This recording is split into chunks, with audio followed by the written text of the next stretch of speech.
आपका ये पहली वार्ता में बहुत बहुत स्वागत। आज का प्रेस कॉन्फ्रेंस का जो इशू है वो है, कल हमारी यहाँ पर ऑल पार्टीज़ की मीटिंग हुई। डोगरा सदर सभा की तरफ से हमने सब नेताओं को रिक्वेस्ट की थी कि इस वक्त जम्मू कश्मीर के अंदर और ख़ासकर सूबा जम्मू के अंदर जो माहौल है वो ठीक नहीं है। आप सब जानते हैं, हमसे ज़्यादा जानते हैं कि यूथ पूरा का पूरा जम्मू का सड़कों पर था। और इशू क्या था? इशू ये नहीं था कि वो नई चीज़ की मांग थी, बल्कि वो इशू जिस पर सेंट्रल गवर्नमेंट ने अपनी कमिटमेंट दी थी। टोल प्लाज़ा की बात थी, चाहे स्मार्ट मीटर के बारे में कई दफ़ा उन्होंने कहा कि हम उसको फिर से रिकन्सिडर करेंगे। प्रॉपर्टी टैक्स के बारे में कहा। ये सब वो चीज़ें थी जिन पर चर्चा चल रही थी और गवर्नमेंट ने एक दिन नहीं कई दफ़ा कई दिनों ये डिफरेंट स्टेटमेंट्स दिए उसके बारे में। और गवर्नमेंट खुद महसूस करती थी कि वो उनमें बहुत कुछ करना बाकी है।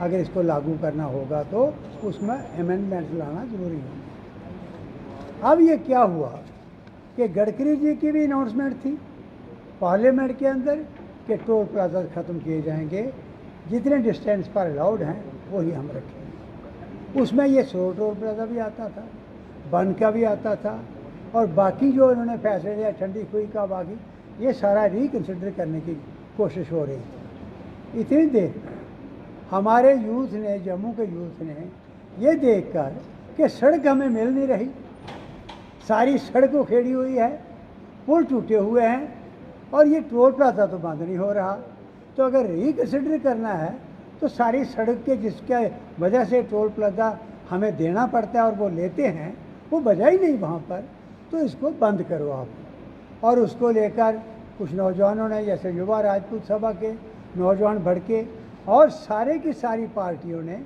सब संस्थाओं ने उनको सपोर्ट किया कि वाकई ये जायज़ मसला है।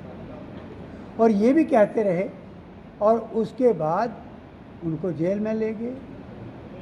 यानी आप जानते हो कि बड़े मुश्किल हालात में पीक पर मिलिटेंसी थी। पाकिस्तान यहाँ पर किस किस्म के खेल खेल रहा था। कश्मीर का नौजवान भड़क चुका था, घरों के घर में इस वक्त अजीब किस्म का सन्नाटा था। नौजवानों ने आहुतियाँ अपनी, जो शहीद हुए वहाँ पर, चाहे सिक्योरिटी फोर्स है उन्होंने भी आहुतियाँ दी, और जो मिलिटेंट बने और उन्होंने हरकतें की वो भी मारे गए और घरों के घर खाली हुए थे।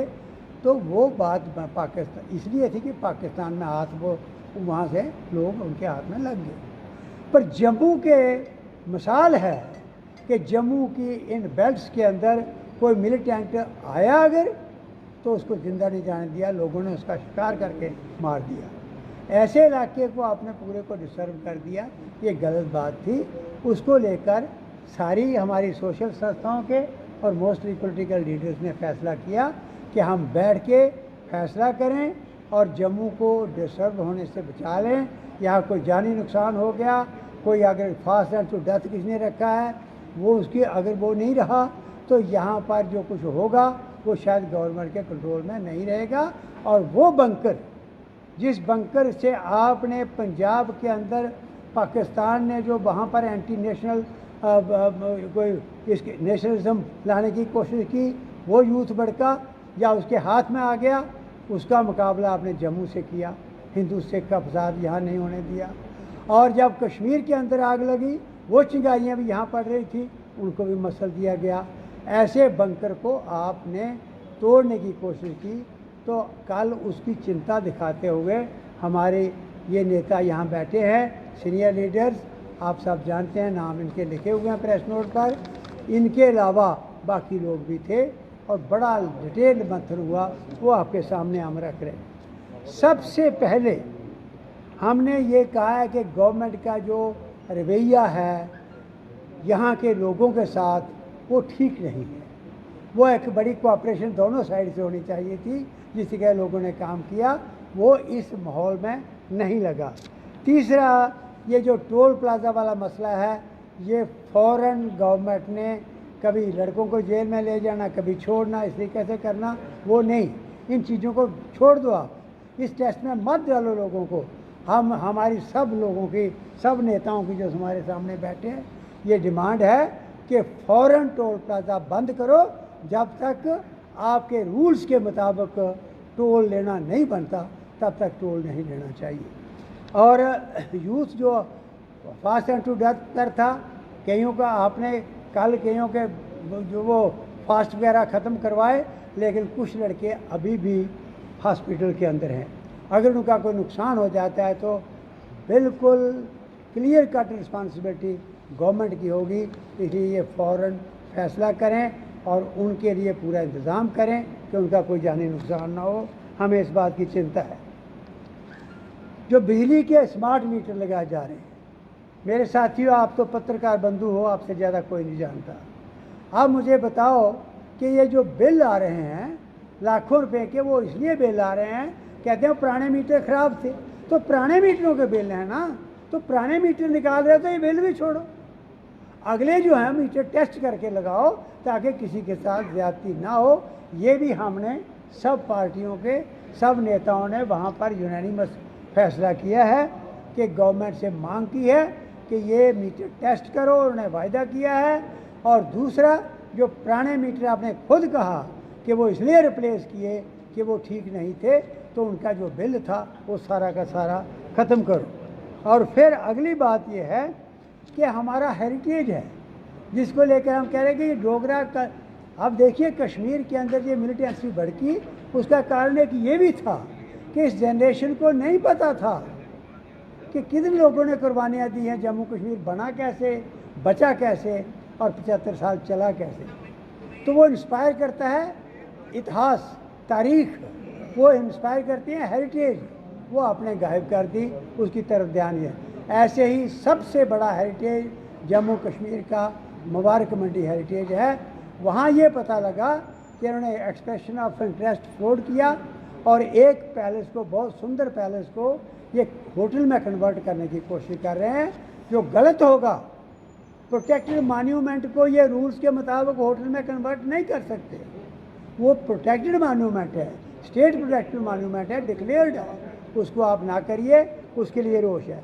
इसके साथ आपके माध्यम से भी हमने पहले भी कहा, अब हमने विजिट भी की थी और कल हमारे सब ये नेता बैठे हैं और इन सब ने एक आवाज़ से ये किया फैसला कि वो जो हेरिटेज, जो आर्काइव्स रिपोजिटरी है, उसके अंदर 8 लाख फाइल है, जिसके अंदर चशूल की treaty, Amritsar treaty, Lahore treaty, state बनी कैसे, आज भी किन बुजुर्गों की खोपड़ियाँ आज भी उन बर्फानी पहाड़ों में, वो सारी कहानियाँ वहाँ हैं जिनसे कि इंस्पिरेशन मिलती है।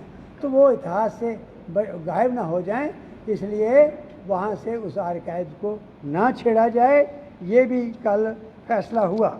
और इसके साथ साथ आपके माध्यम से पहले भी कहा था, लेकिन आज सब पार्टियों के नेता हमारे बैठे हैं, इन सब ने ये फैसला किया कि हम गवर्नमेंट से ये मांग करते हैं कि रणबीर कैनाल, आपको बताया हुआ है, इस धरती पर ऐसी नहर और कोई नहीं है जिसका इतिहास ये है कि डायरेक्ट मिनरल, उसके अंदर पानी के अंदर मिनरल्स हैं, डायरेक्ट ग्लेशियर से पानी आता है। आरएसपुरे की बस बासमती के अंदर जो खुशबू है उस पानी की वजह से है। 64,000 हेक्टेयर ज़मीन ये इरीगेट करता है। दड़ब के पास जो ब्रीच हो चुकी है, ये नहर ख़त्म हो रही है, एनक्रोच हो रही है, पूरे शहर का गंदा पानी जो है गटर खोले हुए हैं इस नहर के अंदर डाल रहे हैं। या हमने मांग की थी कि साबरमती रिवर की तरह आप इसके ऊपर सोलर सिस्टम लगाओ, बिजली भी मिलेगी खुली और यहाँ किश्तियाँ चलती थी, फिर से टूरिस्ट आएगा। ये फ्रिज है बहुत बड़ा, कि रेफ्रिजरेटर का काम भी करती है नहर, उसको बचा लो। ये भी कल हमारे इन नेताओं ने, जो ये बातें आम नेता नहीं करते, जिनकी स्टडी है वो जानते हैं, वही करते हैं। और इन सब पार्टियों ने, सब नेताओं ने मिलकर फैसला किया है और ये मांग की है। इसके साथ साथ रामबन डिस्ट्रिक्ट, आप देख रहे हो कि आज हर तीसरे दिन सड़कें बंद, हाईवे बंद हो रहा है, हज़ारों की तादाद में गाड़ियां खड़ी हैं। क्यों बंद हो रहा है? क्योंकि आपने गलत कटिंग की उन पहाड़ों की, और नेशनल हाईवे की प्लानिंग, जो असली प्लानिंग होनी चाहिए थी, वो एक साइड पर रह गई। और वहाँ पर सारे पहाड़ चल रहे हैं। जो ब्लास्टिंग की उसकी वजह से दरारें आ गई हैं और 300 फैमिली आज भी डिसलोकेट होकर वो उनको इन्होंने गवर्नमेंट ने कहा जाओ आप लोगों के मकानों को किराए पर ले लो, किराया गवर्नमेंट देगी, उनको कोई किराया नहीं मिल रहा और भूख से मरने की स्थिति में इस वक्त लोग हैं। हमारी मांग है कि रामबन के अंदर जो गलतियां हुई हैं इसको पूरी तरह से आप फिर सर्वे कराओ, देखो कहाँ गलती हुई, ठीक करो। नहीं तो जोशी मठ की तरह पूरे का पूरा ये इलाका जा रहा है, आप पछताओगे, चिल्लाओगे। आज ऐसे हिमाचल की पोजीशन बन गई है, आज शिमला इस धरती पर ज्योग्राफी में नहीं रहेगा, वही सिचुएशन यहाँ बन रही है। और मेगा टूरिस्ट डेस्टिनेशन था, ये पहाड़ थे जम्मू के जो तबाह हो रहे हैं, इसके पीछे कोई साजिश लगती है। और फिर एक हमने ये कहा था, ये जो सारी बातें हैं जो एजिटेट कर रहे हैं लोग, उनके साथ तो बात आप करो, लेकिन जब असेंबली का चुनाव नहीं हुआ है तो उसकी एब्सेंस में आपके पास ये डेमोक्रेटिक सेटअप है। कोई अफसर ये कहे कि लोग मेरे पास चल के आए तो गलत है, मालिक ये हैं, हाँ ये तनख्वाहें दे रहे हैं अपने टैक्स लेकर। तो इसलिए जब तक आपकी असेंबली बहाल नहीं होती तब तक सिविल सोसाइटी को इन्वॉल्व करिए और उनका डिस्कस करिए। और जम्मू और कश्मीर के दो कम से कम एडवाइज़र जो हैं वो सिविल सोसाइटी की तरफ से आप लीजिए, ताकि ग्रास रूट तक आप लोगों की बात सुन सकें। ये डिक्टेटरशिप यहाँ नहीं चलनी चाहिए और यहाँ के जो अफसर हैं, ब्यूरोक्रेट हैं, उनको भी जगह देनी चाहिए। बाकी लास्ट में हमारा पॉइंट था कि स्टेटहुड हमारी इस ऐतिहासिक रियासत की वो दर्जा वापस किया जाए जो आपने वायदा किया है इमीडिएटली, और इलेक्शन किए जाएँ। धन्यवाद। जो कुछ कोई पूछना चाहते हो तो पूछ लो। मेरे साथ हमारे बहुत ही सीनियर नेता श्री अब्दुर्रहमान शेख साहब यहाँ बैठे हैं, XMP हैं, आपको पता है, पुराने सियासतदान हैं। उनके साथ ID खजूरिया साहब हैं और नरेंद्र सिंह जी हैं, और उसके बाद हमारे शाहिद सलीम साहब हैं,